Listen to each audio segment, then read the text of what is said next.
Wanahabari wenzangu, wadogo zangu, wengine siku hizo washakuwa wanangu. Naona watoto wa miaka 23, 25. Karibuni sana kwenye mkutano huu ambao labda wengine make nimeona hapa mmekuja na waitu,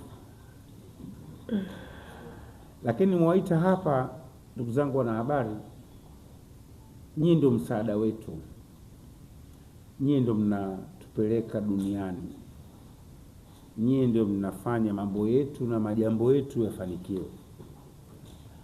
Mnafahamu kwamba kwa miaka miwili nyuma nilikuwa naandaa mashindano ya kusoma Qur'ani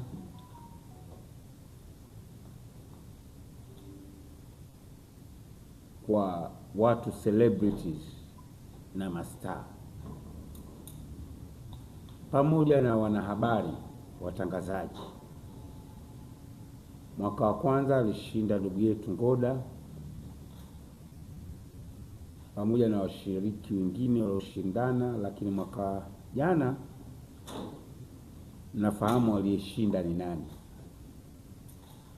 Bahati mbaya si yuko watu nitegemea awepo hapa,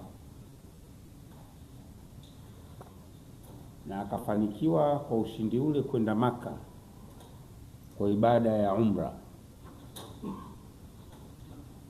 na tuliahidi lakini tukatekeleza. Na mwaka huu kama season 3 tutafanya tena, lakini tutaongeza wigo. Mwaka ile ilikuwa ni mastaa celebrities, lakini tutaongeza wigo na wanasiasa. Mashindano ya kusoma, sisi sio kuhifadhi. Kuna mashindano mengi yanafanywa siku hizi ya kuhifadhisha Qur'ani. Kuna wenzetu wakubwa, kaka zetu wanaandaa na mama zetu wanaandaa mashindano makubwa sana. Kila pembe ya nchi sasa hivi kuna mashindano ya hasa mwezi wa Ramadhani ya kuhifadhi Qur'ani. Qur'ani ni kitabu kilichoshuka au kilichoteremshwa ndani ya mwezi huu wa Ramadhani. Ndio maana mtu ambaye labda hajui anaweza, kwa nini yani Qur'ani mashindano mengi nasomwa sana Qur'ani ndani ya mwezi wa Ramadhani? Sababu ndio mwezi ambao Qur'ani imeteremshwa, na kwetu Waislamu tumehimizwa sana tusome Qur'ani hususan katika mwezi huu. Ndio maana inafanyika hii, Waarabu wanaita misabaka ya mashindano tofauti tofauti. Hasa mimi kwa miaka hii miwili nikaona kuna kundi fulani la watu Waislamu wanafanya sanaa, wanafanya burudani, wanatangaza, lakini hawajulikani kama wao wanasoma Qur'ani, ili kufanya inspiration kwa vijana. Unajua kuna mtu mwingine akimuona star wake, hero wake anasoma Qur'ani, naye anakuwa motivated. Ile motivation inamjia ya kwamba fulani kasoma Qur'an, lazima na mimi mwakani nisome, au lazima niende madrasa nikajifunze Qur'an. Anamuona star wake, anamuona. Kwa hiyo ilikuwa lengo ni hilo, na alhamdulillah limefanikiwa. Tumeona watoto wengi sasa wanaendelea kusoma Qur'ani, lakini mwaka huu tumepanua wigo, tumesema tuwatumie na wanasiasa. Na kwa kuwa mimi niko katika kundi sasa la politicians, nikasema tuende na wanasiasa. Tutaanza na waheshimiwa mawaziri, wabunge pamoja na madiwani, hususan madiwani wa jiji la Dar es Salaam na viongozi wa vyama vya siasa. Tutayafanya kidogo katika ukubwa, tutaongeza namba. Ukiacha wale mastaa wetu celebrities, lakini tutaongeza namba ya waheshimiwa viongozi wanasiasa wa vyama vyote na wa serikali pamoja na waheshimiwa madiwani. Natarajia mashindano ya mwaka huu, sababu kama mnavyofahamu utaratibu wangu, zawadi za mshindi itakuwa kubwa, lakini nini kitakachopatikana lazima tuwe na ile muendelezo wa taarifa. Lakini leo nilikuwa nataka tuniwape taarifa, mashindano haya yatafanyika kwenye viwanja vya Karimjee. Nafahamu Karimjee? Karimjee ni ukumbi maarufu pengine labda ni ukumbi wa kwanza mashuhuri zaidi katika nchi hii. Hata bunge la kwanza la Tanganyika na Tanzania ilifanyika kwenye ukumbi wa Karimjee, na kabla hapo ukumbi ule ulikuwepo ukiwa chini ya halmashauri ya jiji, mjengwa na familia maarufu ya kina Karimjee ambao bado vizazi vyake vipo hapo. Mkiona magari haya V8 hayo manini, ni familia yake, wale madila wakubwa wa magari mazuri. Mimi mmoja rafiki yangu sana, mashallah, wapo familia wajukuu, lakini walojenga kumbi hizo kina, nasikia naitwa mmoja alikuwa anaitwa Karim, si mwingine Adam, walojenga. Mwingine alikuwa anasikia speaker, mwingine anasikia kwa meya wa mji huu. Kwa hiyo tuachia ukumbi ule, na sasa uko chini ya milki ya halmashauri ya jiji la Dar es Salaam. Mikutano mingi imefanyika. Mwalimu Nyerere amepata waziri mkuu wa Tanganyika. Mwalimu achana kuwa rais, alikuwa waziri mkuu wa Tanganyika huru kabla Tanganyika kuwa jamhuri 1962. 61 kwanza tulipata uhuru, Mwalimu akachaguliwa kuwa waziri mkuu, akajiuzuru baada ya miezi michache. Waziri mkuu akawa Mzee Rashid Kawawa, naye pia yuko mbele ya haki. Baadaye Mwalimu 62 baada ya nchi kwa jamhuri akawa rais. Vikao vyote vinafanyika pale vya bunge la Tanganyika. Nchi ilipoungana Tanganyika na Zanzibar, bunge lilikuwa linafanyia vikao pale mpaka tulipoenda Dodoma, ndio baadaye tena. Lakini hata mimi napata akili, kwa sababu mimi nimesoma shule ya msingi bunge, naanza kusoma primary, na nadhani mpaka namaliza mi primary ilikuwa vikao vya bunge vinafanyika. Kwa hiyo tulikuwa tunaona wabunge na mawaziri. Karimjee na bunge sio mbali, michezo ndio hiyo, mnacheza kwenye viwanja ya makumbusho, mkichoka mnaingia shule ya, tunaingia ukumbi wa Karimjee pale. Na mimi na historia pia, alikuja mtoto wa malkia wa Uingereza, si ndio kwa Anne, si Margaret, sasa miaka mingi, nilikuwa darasa la 4 la 5. Mimi ndio nilikwenda kumvisha scarf na nilimvashia pale Karimjee. Kwa hiyo kwangu mashindano haya kuyaleta pale, ukizingatia mimi ni diwani ambaye ndiyo tunaumiliki ule ukumbi, najisikia fahari sana. Kwa hiyo tutafanya pale viwanjani, na ni waandishi, kwa sababu ni sehemu ya, najua nyinyi mastaa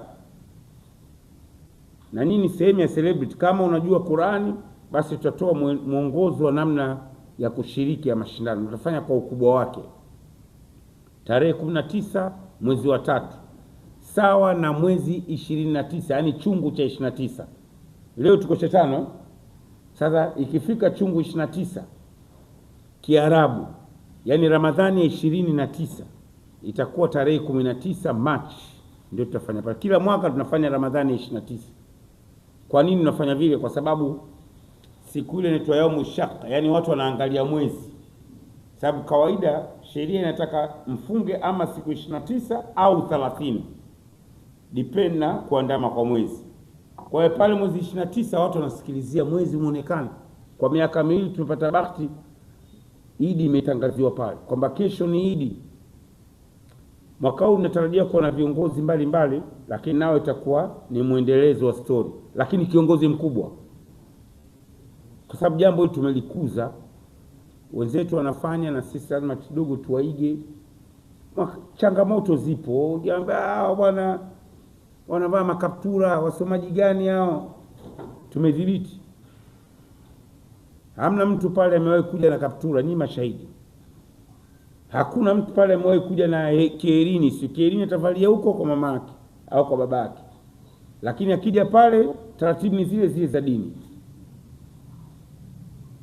Haziruhusu kuja pale haiwezekani. Umesuka mtoto wa kiume, haiwezekani. Kwa hiyo na wote wanaokuja, achana washindani tu, hata wale tunaoalika wanakuja katika mazingira mazuri yanayoendana na misingi ya dini. Na kuna misingi mingine ya dini zote tunaingiliana. Yani wanajitahidi kufuata maadili ya Qur'ani na maadili ya dini na tutaendeleza kusimamia. Hata jana nilikuwa Crown pale, nilikuwa namwambia kwenye mashindano yale, nikawa naambia maneno alianza mashindano yanafanyika mwezi wa Ramadhani na hivi na hivi. Ni kweli wanachosema, wakati mwingine tunafanya matendo ambayo hayalingani na uzito wa mwezi, lakini mwaka huu nimefurahi. Jana nimeenda pale, niko cheni, nimeona mashindano mazuri, hakuna mbwembwe. Wewe kwa mashindano ya mpira watu wanakuja na vimini ndani ya mwezi mtukufu wa Ramadhani, haiwezekani. Waliokuwa wakilalamika walikuwa na hoja, lakini mwaka huu alhamdulillah pale jana ilikuwa fantastic. Watu wamejitanda. Ndio hata nchi za Kiarabu, kwa mfano ukienda Dubai mwezi wa Ramadhani, shekhe, hatari. Usiku panapigwa ndiki tu katika viwanja vidogo vidogo kama vile vya jana pale, viko chungu mzima vimetapakaa mji mzima. Watu wakishamaliza tarawih tu panapigwa mechi za watu 7-7, watu 5-5, watu 11-11. Kwa hiyo tukifanya hali ni kile tu ambacho baadhi ya nchi ambazo zina mlaka mkubwa pengine na Uislamu zinafanya. Muhimu ni kuzingatia maadili. Watu washamaliza swala, watoto wa kike wakija wamejistiri, basi mingine haya tumuombe Mwenyezi Mungu atusalimu salama tu. La pili ni kuhusu kufungua Kariakoo. Nafahamu kuko na kampeni kubwa ya kuifungua Kariakoo. Kariakoo sasa imefunguka ndugu zangu, si kwa kiwango cha 100%, lakini kwa sehemu kubwa imefunguka.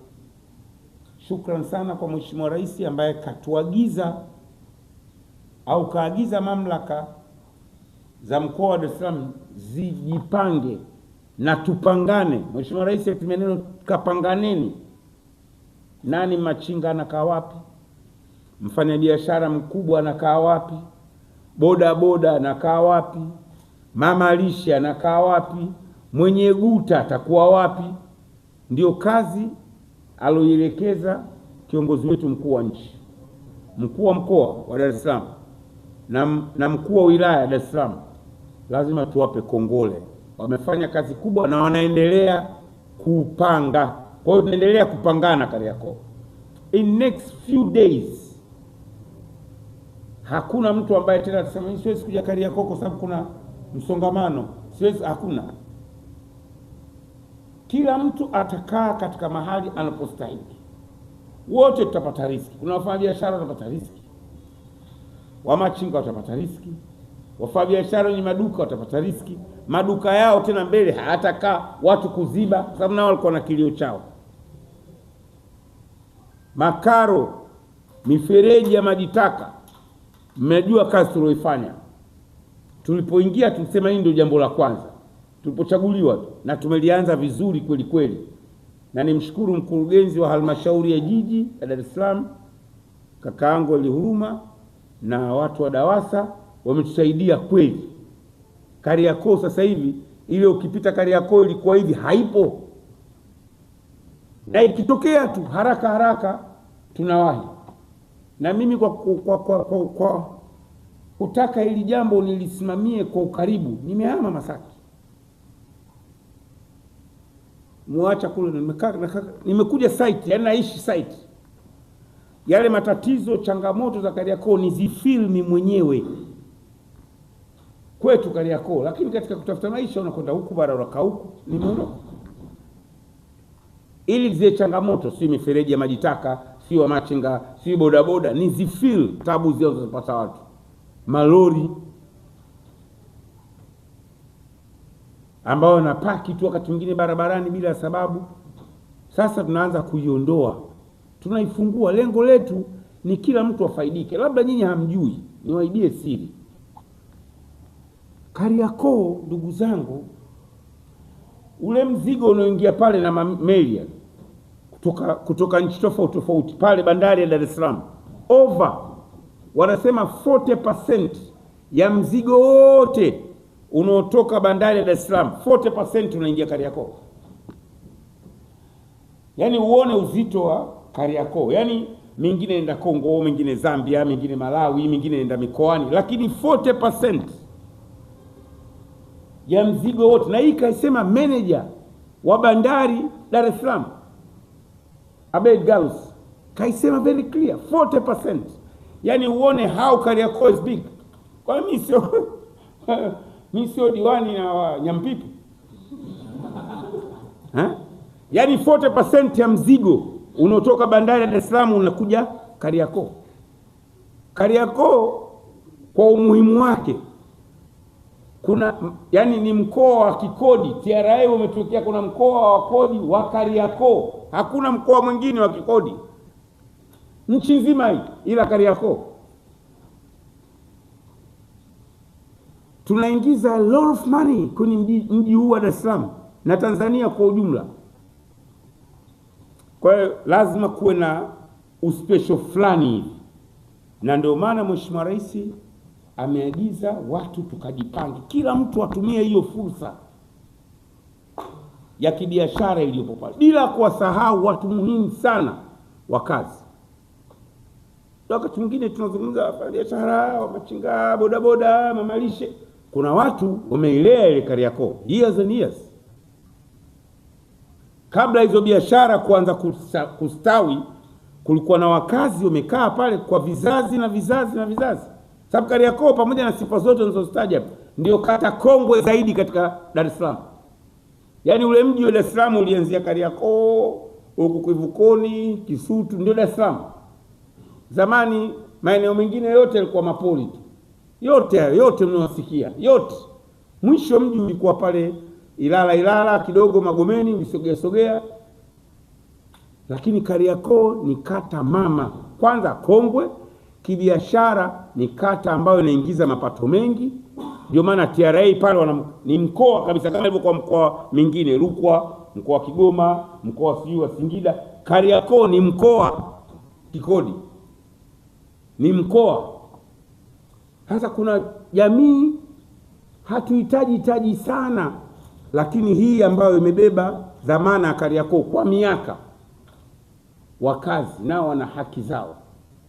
Tuko tunalia wakati ule, mmekumbuka gorofa lililoanguka. Ile gorofa limeua makumi ya watu. Kuna gorofa likaungua moto wakati wa kampeni. Mimi nikaja nikasema, ndugu zangu, hatuwezi kuendesha nchi yetu hivi. Fikiri yule mkazi kule anayekaa juu gorofani, anatokaje pale asubuhi kupeleka watoto wake shule, kama chini hapo kuna mameza, kuna maguta, kuna bodaboda, hakuna hata nafasi ya kupita. Kwa hiyo tukawaambia viongozi wetu, alhamdulillah, mimi namshukuru sana DC, tumeenda naye bega kwa bega. Ndugu yangu Pogolo, bega kwa